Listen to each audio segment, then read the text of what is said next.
some rhubarb. My plant was getting pretty big. I had cut a few stalks off earlier in the spring. In most parts of the country, you need to harvest the rhubarb by, midsummer, around the beginning, maybe even around the beginning of July, somewhere beginning to middle of July. And then you're supposed to kind of let it just rejuvenate itself, and so that it can be strong enough to make it through winter. Where I live, our summer comes late, and so I harvest late. And so I actually last year harvested into, I know definitely around the end of August, and it was still just going crazy. And so we'll see. I also harvested them differently this year. In the past, I've just taken a knife and cut the stalks off that way. But apparently you're not supposed to do that, because if you do that, the base where you slice it off of withers away, and then that's the end of that. If you get down to the base and you kind of twist and pull at the same time, and you pull the whole stalk out from the base of the plant, like the part that's under the dirt, then that sort of encourages the rhubarb to put out another stalk, which I did not know until this year. So I rinsed these off. Of course, the leaves of rhubarb are toxic, but you can put them in your compost bin. You're not supposed to eat them, but they can be composted, and they are just fine that way. So after these dry, they're still a little bit wet, I'm gonna slice them into small pieces and put them on a cookie sheet and freeze them flat. If I throw them all into a bag in the freezer, they'll all kind of clump together and get stuck together, frozen. But if you freeze them flat, they kind of freeze individually, and then you can put them in a freezer bag and stick them in the freezer, and when you're ready to use them, then you can just shake out of the bag what you need, and they're not all clumped together and hard to get apart. Okay, so this is probably more than I would recommend putting on a baking sheet to freeze them, but I won't have enough room in my freezer out in the garage to put 2 large sheets like this. So I'm just what will happen is some of these will freeze together, and I'm only gonna do this for a couple of hours, maybe at the most. And then I will kind of break apart the ones that have kind of stuck together and stick them in the zip top freezer bag, and be able to make wonderful rhubarb desserts this summer, but also into the Here we are. It is June 17th, and it looks like the monsoon is trying to come in early. It's been sort of acting like it's wanted to with cloudy skies and everything, but it smells like rain. Arizona has a very specific smell of, you're okay, Chad, of rain. In fact, there's a song called I Love You, Arizona, and it's naming all the things that this person likes about Arizona. And one of the things it says is, and the smell of the rain on your skin, because we have a very, very distinct smell. It's nice. But anyway, let me turn this around. So we've got our cloudy skies, and it's breezy, and it smells like rain. And you can see here, I have moved all my cushions because I'm hoping that we'll get quite a downpour. And I would like the rain to be able to rinse off these cushions of all that pollen that we've got. Oh, it's sprinkling. Yay. So I'm hoping, look at on the deck even, can you see all that pollen on there? I'm just hoping that it'll rinse everything off, and gosh, I'm excited about this. Okay, so I've moved all the furniture out, toward the middle, so that when this rain starts, that it can clear off all the, look at that, just yellow on everything. It's just, after a while, it's just gross. And everybody in town is sneezing or has red eyes or whatever, and we all just want the rain to come to get the rest of it out of the pine trees and rinse everything away, and then we can move on with summer. Hey guys, it's Friday morning. I'm heading over to babysit 7 more times. But who's counting? I actually really like this little baby, and she's almost 5 months old, and I remember that being an age with Diana where she just started to get super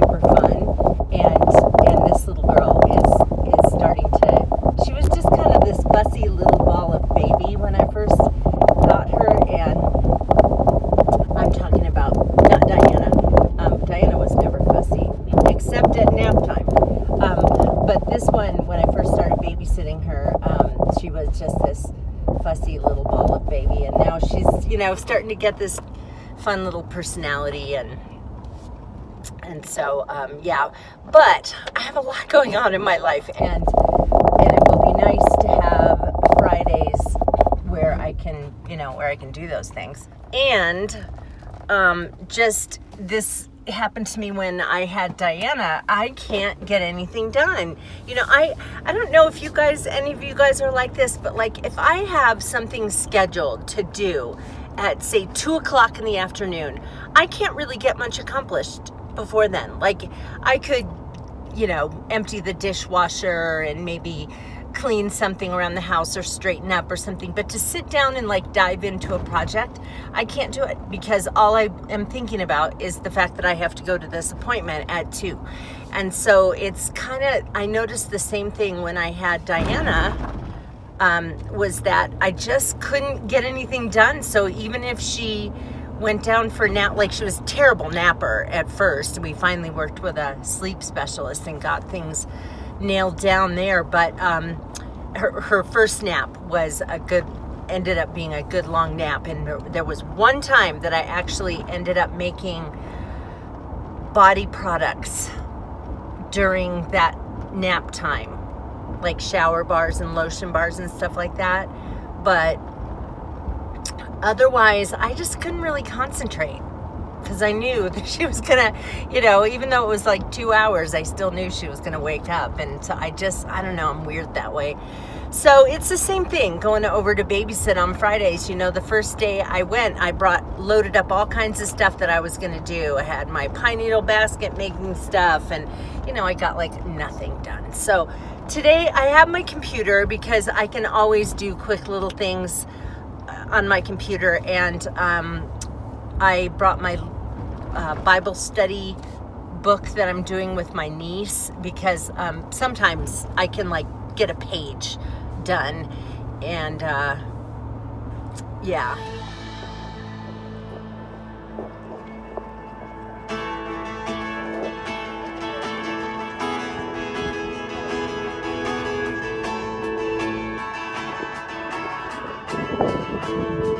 Soldier. In other words, have focus. Stay focused on what God's called you to do.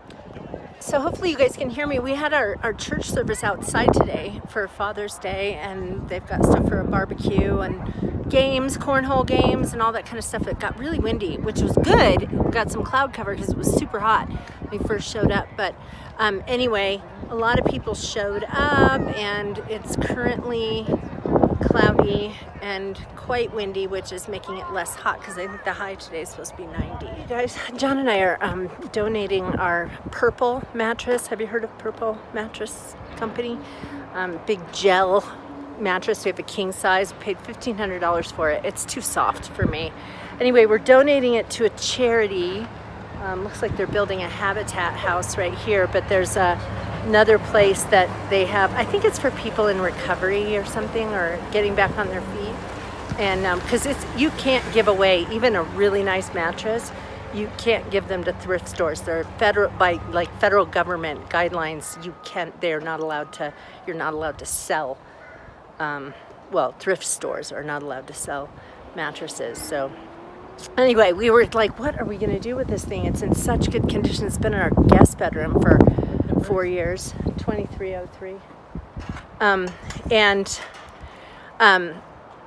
And we didn't want to just like trash it, take it to a landfill. It's a really nice mattress. We paid $1,500 for it. So anyway, we did find this charity that said that they were really happy to take it. They were getting a unit ready, and for somebody to be moving in, and so they were very happy to have it. So we're dropping it off, and there's so much smoke in the area. That fire that's kind of out of town, the smoke is all just blasting in on town right now. Okay, so we were in the wrong place. Siri took us to the wrong place, so we were across the street. And anyway, we got to where this place is. Really nice, like apartments. But where this bed is going is upstairs. And we looked at it and thought, oh no, Oh no. So anyway, thankfully they had a unit downstairs that was not yet occupied, and they had us put the mattress there, and they're going to have movers take it upstairs. So that is a good thing. But yay, we got that donated. Now here's the fiasco. We ordered a mattress from mattressfirm.com that was supposed to arrive the end of May. We ordered it at the beginning of May. Then 2 days, the day before it was supposed to arrive, we got an email that said, we can't get it to you by then. It'll be there on June 22nd. And then on June 19th, we get an email saying, oh, sorry, it's not going to be there until July 27th. So I don't know what the heck. So we're going to go to one of the physical Mattress Firm stores in town, see if we can get that mattress to us sooner and cancel that other one, because, I mean, 3 months, you got to be kidding me. So last night we slept in the guest bedroom. We will be sleeping in the guest bedroom until we get a mattress. Okay, guys, I don't know if you can see how yellow the sky is, or grayish, or whatever, and you may even see stuff falling. Those are ashes falling from the sky. So there's a new fire. This morning I thought it was the smoke that we saw. I thought it was from a different one. So I went to a meeting for that retreat board that I'm on, and somebody got a text during that like put us all on high alert, and we realized that there's a fire that is not very far. It's right near my old neighborhood. My old neighborhood is on evacuation notice, and we have this thing called Ready, Set, Go. So if your neighborhood is on ready, you're just supposed to kind of be paying attention. If you're on set, it means you're one step away from being evacuated. Once you hit go, you got to get out of there. So it's on the other side of town from my house, but it is right near my old house. So John just went over to pick up something from a friend of his who lives in a nearby neighborhood, and he said that there was ashes falling, and there are ashes falling from the sky here, and I'm in the downtown area right now. So yeah, the smoke is really strong, and we've had nothing but wind today, so it is not helping at all. One of our board members, we met at a restaurant downtown, a few of us, to talk about some stuff for the retreat, and one of our board members lives pretty close to the fire area. I think her neighborhood is on set as well, in the Ready, Set, Go thing, and so she had to leave. I think her husband was home, but they had to be thinking about evacuation stuff. So super scary. My mom.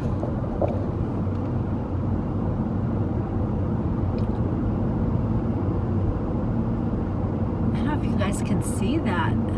That sky is just grayish, yellowish.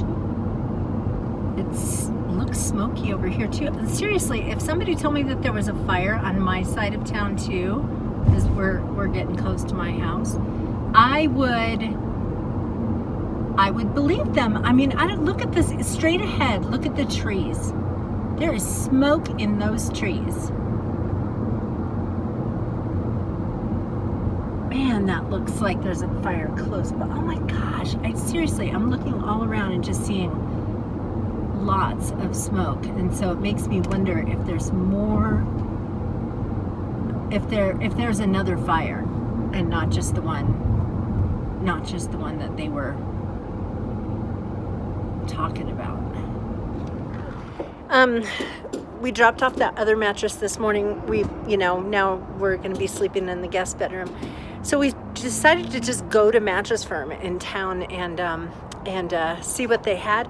They didn't have the same exact mattress that we had, but they had one that's super similar, and they had it in stock, and so we are loading it on the truck, and we're going to be sleeping in our new bed tonight. Yay. And we get 4 months, 4-month trial period with it, and So that's good, because if it's not firm enough or whatever, you know, we can always trade it out. But they also dropped the price on this one. This one was more expensive, and they dropped the price on it and matched what we had already paid. So yippee. So what we ended up getting was, well, we had originally purchased a Serta Eye Comfort, and it was one of their ones that had a bunch of cooling technology. So we got the I Series, also by Serta, I Series Hybrid. So it's got memory foam, but it also has coils, so it's supposed to be more supportive. And that 3000 represents the cooling technology. John gets super hot at night, so that's always his biggest complaint with any mattress, is that he gets too hot. So that is what we ended up getting. Yay. We did not pay that price. That's the price we ended up paying for it. Man, mattresses just cost an arm and a leg, don't they?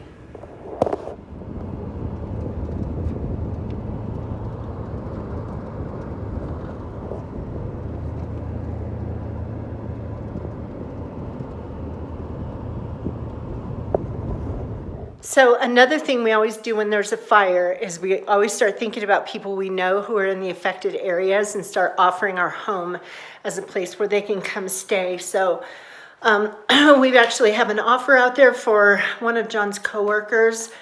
So we'll find out if she's planning to stay in town or what. And then also we were going to send a text to my friend Christy. Christy and Chris were the ones who went on our cruise with us, and Christy does my hair. Christy lives in one of the neighborhoods that's one step away from evacuation. And I was just in the middle of sending her a text, and then I deleted it because she's deathly allergic to cats, so she cannot come stay here.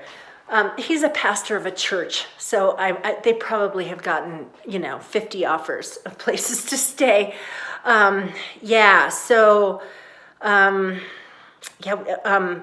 John also was checking in on two of the guys in his band live in the affected area too. I think they both have places to stay, so, or at least one of them does. So we'll see. But we have 2 guest bedrooms, and we just got a mattress. We were thinking we were limited, but so now that we have a new mattress for our master bedroom, we actually do have 2 guest bedrooms. So we'll see if we have evacuees with us tonight. And here is our new mattress. So there it is, the Serta I Series Hybrid, because it has memory foam on top, and then it has coil.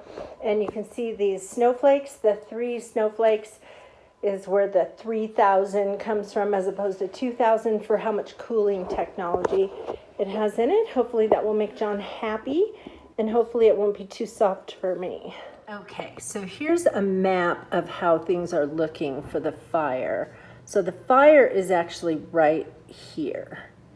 And if I scroll down, you can see that this area is the fire area. Okay, so just to give you a little reference point, my old neighborhood where I used to live was right in here, and that is in in this Ready, Set, Go evacuation plan. My old neighborhood is in Ready, and right across from my old neighborhood over here, it's this area called University Heights, and this area, it's on the other side of a freeway. And so that's why there's a hard line there, because there's a freeway in there, so they think they can keep it from jumping the freeway. We know a lot of people who live over here and over here. A lot of this is a lot of it is forest, but there's like ranches and stuff in there. But you can see in here that there are neighborhoods, these heavier areas. So they're on set, meaning that if it hits go, they have to evacuate. It's like now is the time for these people to be packing their cars. Because once it hits go, that's not the time to start packing, that's the time to go. Okay, so we have some friends, our next door neighbors, when we lived over here, we told them that if they get to that point, no matter what time of day or night it is, they can just head on over to our house. Then there's a bunch of city, so I'll show you the rest. It's hard to see, but so there's a bunch of city, right? This is the densely populated, like downtown area down in here, and just neighborhood after neighborhood. We're over, I can't really figure out from this map exactly where we are, but we're well over here. So it would have to burn up all of Flagstaff for it to get to our house. Well, we are finally starting to get a little bit of rain. It's sprinkling right now, but you can see here, can you see that? That's ashes from the fire. I mean, we are a ways away from that fire, but the ashes have definitely come to our area. So I am hoping that this rain is also raining on the fire. We actually have several fires. We have two that are, like one that's really close to Flagstaff, but it's kind of small. And then that one that was, I was telling you about the other day. And then there's a couple others that are kind of in the vicinity. Okay, so update on the fire. As of yesterday when I checked, it had not increased in the number of acres. So the day before that, it was at 24,000 acres burned. And yesterday, it was still saying 24,000 acres burned. So they must have gotten some hard lines burned. They go out ahead of the fire. I don't know how far ahead of it, but they go out ahead of it and they just start tearing up the landscape. They cut down trees and they dig up the ground and they start burning the underbrush, and they do this big span so that when the fire gets there, it has no fuel and then it stops. And so they must have done that. Yesterday there was some smoke most of the day there was nothing. Was this the day before? That there was like nothing, and then the wind shifted directions and then we could smell it. I did see some ashes falling yesterday and some light smoke smell in the afternoon. So it's definitely still burning, but the maps have not changed as far as who's on, the ready, set, go thing. So where I'm actually going to get my hair done, this girl who does my hair has her salon on the property where her home is, and so it's like a little separate building, and it is in the set area, meaning if something shifted and evacuation, and they had to like change things, it's ready, set, go. So when you're on set, it means that you have stuff in your car, so that when you get the notification that you're on go, that you go. That's not the time to pack. That is the time to be turning your car on and driving out of your driveway.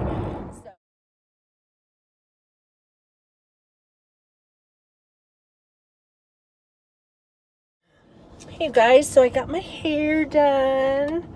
It looks pretty. It's still so thin down, like the longer 6 inches, the last 6 inches, just because I had my hair fell out after I lost weight, and anyway, it's coming back. It's getting thicker up top, but I still got to deal with some of this thinness, but it looks nice. I like the color.